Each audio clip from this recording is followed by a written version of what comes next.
সাকিব বসে এই সাইডে হলো শান্ত শান্ত, আর যারা এই সাইডে বসে ওরা হলো খুব রিস্কে থাকে, ওরা বেশি দিন ন্যাশনাল টিমে খেলতে পারে, তো এই কারণে ওই সাইডে বসতে পারে।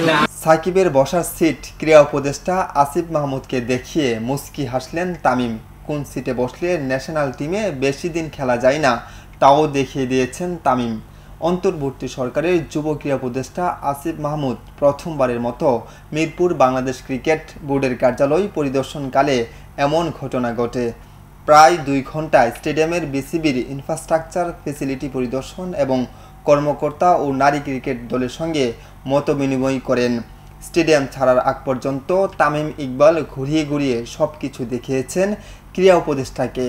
জাতীয় দলের হয়ে তামিমের ভবিষ্যৎ নিয়ে ধোঁয়াশার মাঝেই বিসিবিতে পরিবর্তনের বাতাস। সমাপ্ত ঘটল বাংলাদেশ ক্রিকেট বোর্ডের নাজমুল হাসান পাপনের যুগ। পদত্যাগ করেছে ক্রিকেট অপারেশনের চেয়ারম্যান জালাল ইউনুসও। এরই মাঝে তামিমের হোম অফ ক্রিকেটের আগমন হয়তো খুব বেশি আলোড়ন তুলত না, যদি না এর কিছুক্ষণ পরেই যুব ক্রীড়া উপদেষ্টা সেখানে না আসতেন। এদিকে ক্রীড়া উপদেষ্টার হোম অফ ক্রিকেটে অবস্থানের পুরো সময়টা ধরেই পাশেই ছিলেন তামিম। শেরেই বাংলা স্টেডিয়াম সহ বিসিবির কার্যালয় তাকে ঘুরিয়ে ঘুরিয়ে দেখিয়েছেন তামিম। সে সময় ক্রীড়া উপদেষ্টা আসিফ মাহমুদ সাকিব কোন সিটে বসেন জানতে চাইলে তামিম মুচকি হেসে দেখিয়ে দেন। এমনকি কোন সিটে বসলে ন্যাশনাল টিমে বেশি দিন খেলা যায় না তাও দেখিয়ে দেন তামিম।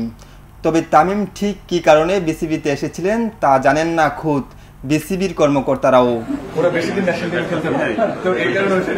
নিউজ ডেস্ক, আমার বার্তা। মুস্তাফিজ একমাত্র